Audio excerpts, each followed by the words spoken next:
골로새서 3장 12절부터인데 18절부터 다시 읽겠습니다. 18절부터 21절까지 오늘 시간이 많이 가서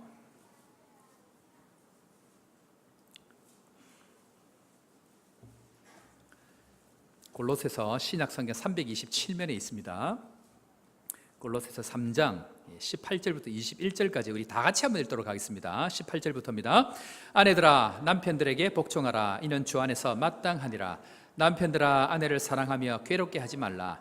자녀들아 모든 일에 부모에게 순종하라. 이는 주 안에서 기쁘게 하는 것이라.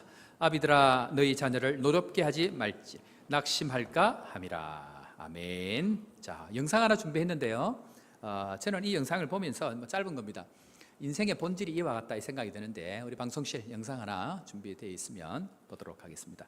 소리는 그렇게 신경 쓰지 마시고 영상만 보면 되겠습니다.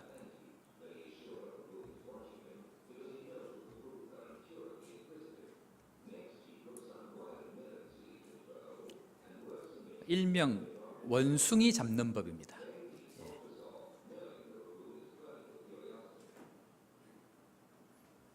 이 아프리카에서 원숭이를 잡는 방법을 이제 보여주는 내용인데요.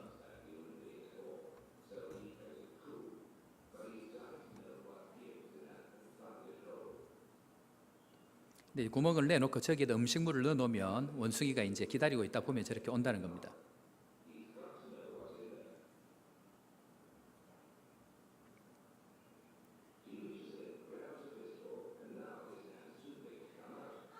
원숭이가 안에 있는 음식물을 잡고 손을 펴야 되는데 손을 안 피는 겁니다. 그러니까 이제 못 나가는 거죠.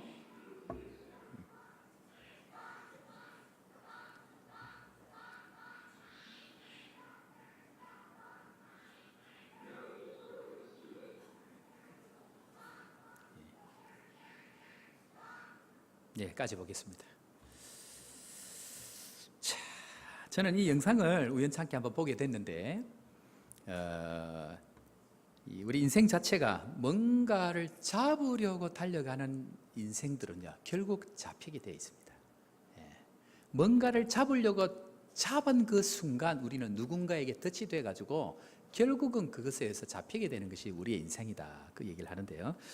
우리 사랑하는 성도 여러분, 예수 믿고 여러분들에게 주어진 유익이 무엇입니까? 예수 믿고 난 이후에 우리의 유익이 무엇인가? 저는요 개인적으로 예수 믿고 나서 우리 가정이 좋아야 됩니다. 저는 그렇게 생각합니다. 예수 믿고 내가 교회에서 집사가 되고 권사가 되고 장로가 되고 저는 사역자가 돼서 목사가 되고 이 선교사가 됐는데요. 제가 아무리 목사가 되고 선교사가 되고 사람들이 우르르 본들 내 가정에 나의 아내가 나의 자녀들이 상처받고 흩어져 버리고 하면요 아무 소용이 없는 거예요. 근데 왜 이렇게 되냐면 문제가 생기냐면 내가 원하는 어떤 것을 붙잡고 가면 거기에는 어려움이 생기는 거예요. 내가 원하는 이것을 놓아야 해방이 되는데 우리는 내가 원하는 거 붙들고 가니까 거기서 자꾸 그런 문제들이 생기다라는 것이 오늘 이 영상을 보면서 저 개인적으로 하나님 앞에 발견한 그런 모습들입니다.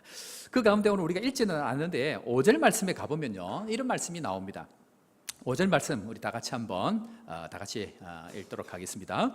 그러므로 땅에 있는 지체를 죽이라. 곧 음란과 부정과 사욕과 악한 탐심이니 탐심은 우상 숭배니라. 무슨 말이냐면요 내가 원하는 어떤 탐심으로 딱 그걸 붙드는 순간 우리는 그 탐심 때문에 결국 우리는 죽게 된다는 겁니다. 결국 그 우상 숭배가 우리를 죽이게 된다 그 말씀을 하고 있는데 6절에 가보면 이렇게 얘기합니다. 이것들로 말미암아 하나님의 진노가 임한다 그 이야기입니다. 사랑하는 성도 여러분, 우리에게 주어진 하나님의 진노가 무엇일까요? 내가 목적을 가지고 나의 탐심으로 달려가서 우리에게 주어진 하나님의 진노가 무엇일까요? 우리를 완전히 들어가고 지옥불에 던지는 것, 내 무슨 몸에 병이 생기고 내가 무엇이 문제가 생기고 그게 아니고요. 하나님의 진노의 나타남이 뭐냐면요 따라합니다. 깨어짐. 가정이 깨어지고 내 마음이 깨어지고 하는 것이 우리에게 나타나는데 깨어질 때는 분명히 내가 뭔가를 붙들고 있을 것입니다. 그걸 빨리 놓아야 됩니다. 그래야 거기서 자유함이 나타난다 그 이야기를 하고 있다라는 것입니다.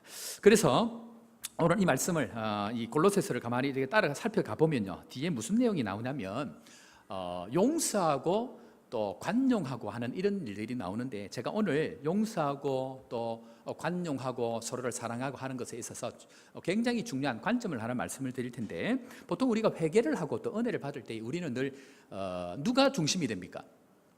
내가 중심이죠. 그래서 은혜는 어떻게 받고 회개를 어떻게 하고 신앙생활을 어떻게 하냐면 따라합니다. 1인칭 관점에서 3인칭 관점으로 바뀌는 것입니다.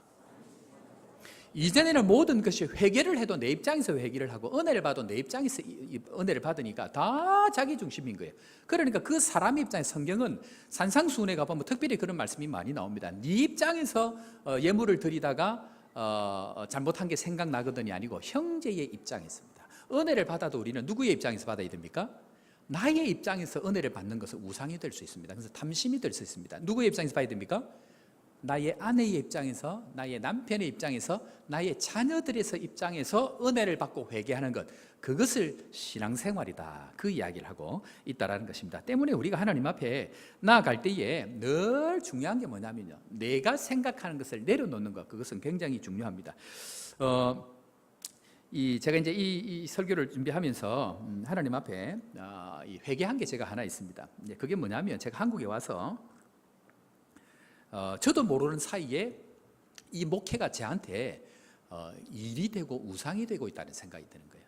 제가 언제 그걸 느꼈냐면, 집에 가는 데에 우리 가족들하고 이제 교회를 마치고 이제 집으로 이제 가고 있는 상황 가운데 있는데, 뭐 이런저런 얘기를 하다 우리 수빈이가 갑자기 뜬금없이 하는 얘기가, 아빠는 엄마를 성도로 대하면 좋겠어, 그 얘기를 하는 거예요. 이 말이 이해가 됩니까? 예, 우리 집에는 아무 생각이 없는 수빈이가 정확한 얘기를 합니다. 무슨 말이냐면, 제가 우리 아내한테 자꾸 이 목회를 제가 안 하다가 하니까 잘 해야 되잖아요. 저는 하면 목숨 걸고 해야 되거든요. 이 원숭이가 잡혀갖고 목숨 당장 죽어도 이거 못 넣는 것처럼 제 마음에 이거 한 번 하는 것, 이 살얼음 판인 이 세상에서 어쨌든지 우리 교인들 잘 세워서 가야 되니까 이게 제한테 부담이 됐던가 봐요. 그러니까 제가 나도 모르는 사이에 우리 아내한테 자꾸 정답을 이야기하기 시작하는 거예요. 여보, 그건 그게 아니고, 여보, 그건 그게 아니고. 그러니까 이 수빈이가 보기에 제가 우리 교인들을 대할 때는, 아이고 누구 장로님, 아이고 누구 권사님한테 우리 여보 그게 아니고, 이 얼굴이 달라지는 걸 보고 수빈이가, 아빠 그게 아니잖아요. 그래서 저에게 하고 싶은 얘기가 있거든. 수빈이 얘기하시면 됩니다. 그러면 수빈이가 저에게 얘기를 할 텐데, 제가 그거 얘기를 듣고 가슴이 철렁 내려앉은 거예요. 그러니까 수빈이가 보기에 아빠가 지금 위험하다라는 거예요. 저렇게 가면 목회는 잘 할 수 있을지 모르겠는데, 사람들은 뭐 좋아할지 모르겠는데 엄마가 안 좋아할 것 같은 거예요. 그러니까 저 아이가 아빠에게, 아빠 엄마를 성도로 대해주세요. 제가 그 말을 듣고, 그렇지, 나도 이거 내가 붙들고 놔야 되겠구나. 제가 혹시 여러분들에게 이전처럼 상냥하게 대하지 않거든 회개한 줄로 아시기 바랍니다. 이 바뀌어야 되는, 가정이 바뀌어야 되는 거, 이것은 굉장히 중요한데, 뭐냐 하면 내 입장이 아니고 누구의 입장에서? 가정의 입장에서, 아내의 입장에서 말을 한마디를 하고, 아내도 사실 어떻게 보면 평신도잖아요. 평신도고 관리의 대상인데, 저는 그거를 또 그렇게 생각하지 않았다라는 거죠. 그래서 우리는 이 일을 할 때에 굉장히 중요한 게 뭐냐면 말이라는 거예요. 말 한마디를 할 때에 굉장히 중요한데, 아이들을 가르치려고 하지 말고요, 평생을 살아가는 동기를 부여해 주는 것이 바로 부모의 역할입니다. 말로 어떻게 바뀌는가, 그건 굉장히 중요합니다. 지난 12월에 제가 이제 위임식을 했는데요, 뭐 그래봐 이제 결국 뭐 5개월 좀 이제 지나고 있습니다. 근데 여러분들 5개월 좀 지냈는데 제가 잘 하고 있습니까? 하든가 말든가 나는 내 길을 가겠습니다. 그런데 그때 이제 사람들이, 손님이 오셔서 난을 이렇게 선물을 주신 거예요. 저는 뭐 솔직히 위임식을 하면서 난을 보내고 꽃을 보내는 걸 제가 처음 알은 거예요. 그렇구나. 그래서 난을 받고, 나무들은 뭐 교회에 이렇게 두고, 이제 뭡니까, 밖에 두기 어려운 난들을 제 방에 이렇게 두고 이렇게 있는데, 제가 이렇게 솔직히 밖에 신경 쓰다 보니까 난을 잘 못 키울 뿐만 아니고, 우리 교회 집사님 중에서도 이렇게 제가 이 풍란이나 이런 걸, 이렇게 자연 이런 걸 좋아해 가지고 집에 몇 개 갖다 키우는데 거의 지금 다 죽어가요. 이게 지금 이 나무 관리를 우리 교인 관리처럼 하면 제가 잘 할 텐데, 뭐 신경을 안 써가지고, 그래서 제가 도저히 이래서는 안 되겠다, 죽어가는 이 난을 살려야 되겠다. 또 어떤 분이 이게 선물을 하나 주셔가지고, 예쁜 난을 주셔가지고 관리를 해야 되겠다 싶어가지고, 교회에서 제가 이제 이 스프레이를 하나 이렇게 구한 거예요. 그래갖고 이제 재활용을 해갖고 스프레이를 가져와가지고, 내가 오면서 가면서 이 스프레이를 살리려고 막 열심히 주고, 밖에다가 내가 이렇게 그 햇빛에서 놓아주고, 나무 밑에도 놓아주고, 내가 안 하던 짓을 한 거예요. 살려보겠다고. 근데 가만히 보니까 얘가 죽어가고 있는 거예요. 오늘 갑자기 막 그 동작난이 꽃이 피면 이게 굉장히 예쁘고 냄새가 좋은데, 가만히 보니까 얘가 시들시들 하면서 다 죽어버린 거예요. 알고 보니까 제가 뿌린 그 스프레이가 유리 세정제를 버리고 남은 그건 거예요. 세정제를 붓고 그거다 한 번 씻어갖고 했더니 남아있는 잔류 세정제가 이 뿌리니까 이 남들이 세정제! 그러면서 죽어가는 거예요. 그래서 한 일주일 지났는데 이 난들이 점점 죽어가고 이 하나는 거의 막 썩어가고 있고 그 풍란 얘는 밑에서부터 거의 막 아사 직전에 있는 거예요. 나는 잘한다고 맨날 오면서 가면서 줬는데 뭘 줬다고요? 세정제! 나는 잘한다고 했는데 그들에게는 독약을 주고 있었다라는 거예요. 지금 그것이 제 방에서 일어나고 있는 일입니다. 이게 뭐냐면요, 우리는 잘한다고 하는데 내 안에 있는 아직까지 정화되어지지 않는 옛자, 옛 모습 그대로 열심을 내다 보니까 내가 하는 대로 누가 상처를 받는다고요? 함께 있는 사람들이 상처를 받고 그 말을 받는 사람들이 전부 죽어가는 것이 바로 우리의 인생인 것이 바로 오늘 우리가 성경을 읽었던 내용의 모습이다. 그 이야기를 하고 있다는 것입니다. 때문에 사랑하는 성도 여러분, 우리는요 나의 생각, 나의 판단대로 열심을 내고 이야기하면 할수록 누구에게? 3인칭인 그 사람들에게 아픔을 줄 수 있기 때문에 심사숙고해서 얘기하고 그들에게 격려하고 진짜 위로가 되는 은혜의 말을 하는 것, 그것은 굉장히 중요하다. 그 얘기를 합니다. 특별히 여러분들 가정에 사춘기를 지나고 있는 아이들 있죠. 오늘 우리 이제 아이들 너무 잘했어요, 여러분들. 특별히 오늘 이 시간 우리 수관 온세대 준비위원들 우리 아이들에게 뜨거운 박수를 한번 하나님께 영광 돌리겠습니다. 그런데 요즘에는, 전에는 안 그러더니 우리 집에 지금 이제 사춘기로 접어든 다빈이가 금요일 날 저녁에 우리 선교사님들하고 식사를 다 하고 자기들 연습한다고 이제 제자반한다고 성경 공부하고 나서 2시간 좀 지났는데 내려와서 집에 가려고 제가 이제 설교 준비하고 나오는데 갑자기 저를 딱 보더니 얘가 요즘에 말이 별로 없어요. 그리고 한 번씩 던지는데 저를 딱 보더니 아빠 배고파. 시도 때도 없이 뭐 하고 갔다 오면 아빠 배고파 그러는 거예요. 이 사춘기 때가 되면 애들이 점점 달라지기 시작을 하는데 여자아이들은 그래도 한 번씩 이렇게 나아지는데 이 다빈이가 왜 이렇게 됐나를 보니까 그 피가 저한테 왔더라고요. 제가 사춘기 때에 저는 라면 2개씩 하루에 4끼를 먹었어요. 그리고 2개씩 먹으면서 라면에 반말 2공기 반말을 먹고 마치고 나서 우유 한 그릇 먹고 하루에 4끼를 몇 개월을 하니까 제 얼굴이 이렇게 된 거예요. 그래서 저는 기도할 때마다 주님 저를 불쌍히 여겨 주옵소서. 부흥 강사 목사님께서 손 올리고 기도하라 그러면 딴 남분들은 다 이렇게 하는데 저는 주여 이렇게 기도하는 거죠.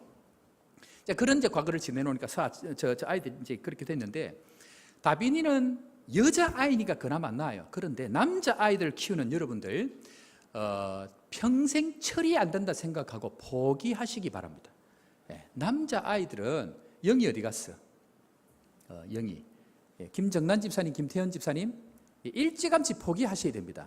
저 아이는 처리 안 됩니다. 쟤들은 남자아이들은 특히 한국의 남자아이들은 밥 먹고 뭐 하죠? 밥 먹고 자고 게임하고 밥 먹고 자고 게임하고 밥 먹고 자고 게임하고 밥 먹고 자고 게임하고 그러다가 때 되면 군대 갑니다. 오늘 정원이 군대 갔죠? 제가 군대 갔다 와서도 처리 안 됩니다. 우리 뭡니까? 윤혜 집사님 기대를 하지 않으셔야 됩니다.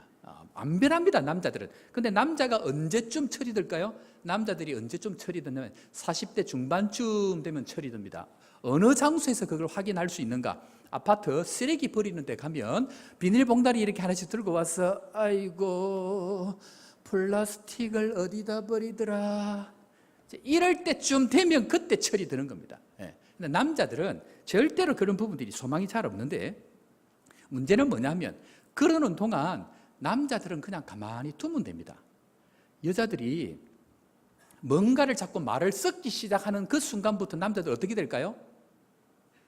여자들이 남자들에게 말을 섞기 시작하는 순간부터 어떻게 될까요? 그때부터 화가 나기 시작합니다. 남자들은 말을 하기 시작하는 순간부터 화가 나기 시작합니다. 집에서 과자를 여기서 먹다가 일어났다가 저기 갔다가 앉았다가 그것을 보고 여자들이 뭐라 합니까? 좀 먹으려면 여기서 먹든가 잘라면 저기서 자든가. 남자들은 그냥 여기서 먹고 싶다고, 그냥 자고 싶다고. 남자들은 그런 마음인 거예요. 그냥 주면 됩니다. 남자들은 잘 먹이면요 그냥 회복이 돼요. 가만히 두면 회복이 되는데 옆에서 자꾸 이야기를 하니까 자꾸 뭔가 이렇게 막 속에서 올라오는 거예요.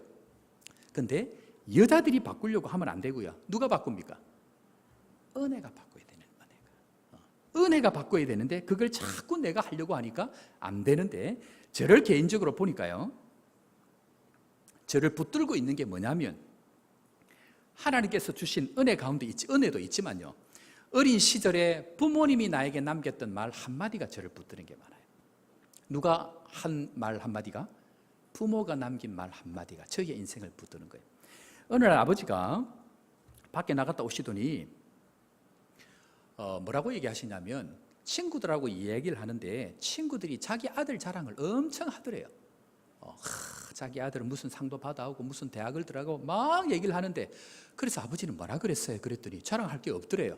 그래서 뭐라고 얘기하면, 우리 애는 착하다. 보통 일반적으로 칭찬할 게 없을 때 나타나는 멘트가 착하다, 그 얘기를. 저는 제가 진짜 착한 줄 알았습니다. 그 아버지 이야기를 듣고 철떡같이 믿고, 나는 착하구나. 근데 옆에서 어머니가 한마디를 더 거두는 거예요. 우리 애는 정직하지. 그때부터 제 인생에 착함과 정직은 제 인생의 모토가 된 거예요. 그래, 그때부터 저는 착하기 위해서 목회를 해도 그대로 하는 거예요. 나쁜 짓 안 하고, 힘들게 안 하고. 그리고 정직은요, 저는 절대로 거짓말 안 합니다. 그래서 때로는 제가 돌을 많이 맞습니다. 너무 정직하게 얘기를 해가지고. 근데 이것이 부모가 남긴 그 말 한마디 때문에 우리 인생의 아이들이 끝까지 지켜가는 은혜들이 그 가운데 있다고 얘기를 하는 것입니다. 때문에요, 우리가 하나님 앞에 살아갈 때에 딴 것 뭐 어떻게 하려고 하는 것이 아니고요, 아이들은 지켜봐주고 아이들은 격려하고 아이들이 잘할 수 있도록 뭘 만들어주는 것입니까? 울타리를 만들어주는 것. 아이들이 잘 세워져 갈 수 있도록 울타리를 만들어주는 것, 그것이 굉장히 중요하다, 그 얘기를 하고 있다라는 것입니다. 특별히 저는 오늘 이 시간 오신 우리 남자분들, 저는 보면 마음이 짠합니다. 개인적으로 우리 김태현 집사님 조금 전에 얘기했는데, 김태현 집사님 어디 계십니까? 예, 김태현 집사님 찬양 간다고 늘 그러시고 우리 교인들 계신데, 여러분들 이 남자들은 그냥 곰이라 생각하면 됩니다. 예, 곰이다 생각하고 끝까지 지켜봐주고 먹을 거 주고 하면 때 되면 돌아옵니다. 때 되면 돌아오는데, 우리 여성 동지들 제가 한 번씩 선교사님들 모시고 카페에 가는데요, 카페에 가보면 전부 여자들입니다. 전부 여자들이 다 앉아가지고, 남자는 딱 3명 있습니다. 저하고 목사하고 스님하고. 남자는 딱 그렇게 3명 있더라고, 광안리를 가보니까. 그런데 여자들이 하는 대화를 옆에서 가만히 들어보면 뭐라고 얘기하냐면, 오늘 보너스 날이다, 분위기 좋은 데서 2차 가자 그러더라고요. 제가 속으로 그랬습니다. 네 분위기를 좀 파악해라 지금. 남자들은 지금 곰이 돼가지고 조선소 배에 올라가가지고 죽을 똥 살 똥 모르고 살아가고, 이 남자들이 365일 똑같은 옷이에요. 무슨 옷이죠? 삼성중공업 대우 붙여놓고 그 옷 그대로 입고 다니는 거예요. 그리고 어떻게 합니까? 오토바이 타고 다니는 거예요. 비 맞고 365일 그렇게 다니는 거예요. 남자들이 이 자리에 나오신 것만 해도 저는 개인적으로 진짜 위대하다 생각합니다. 쉽지 않아요. 밖에 나가보면 상사로부터 다 욕들어 먹고 영혼이 다 털려갖고 집에 들어오면 가서 좀 먹으라고, 이 얘기 들을 때 집에 들어가기 싫은 거예요. 그냥 앉아서 냅두면요, 남자들은 알아서 회복이 돼요. 먹으면 회복이 되는 거예요, 남자가. 그런데 자꾸 뭔가 얘기를 하니까 남자들이 갈 곳이 이러니까 방황을 하고, 우리 집 밑에 가면 쓰레기 치우는 곳이 있는데 저녁에 한 번씩 산책한다고 내려가 보면요, 남자들이 그 쭈글 쉬고 앉아가고 담배 피고 있어요. 열어가지고.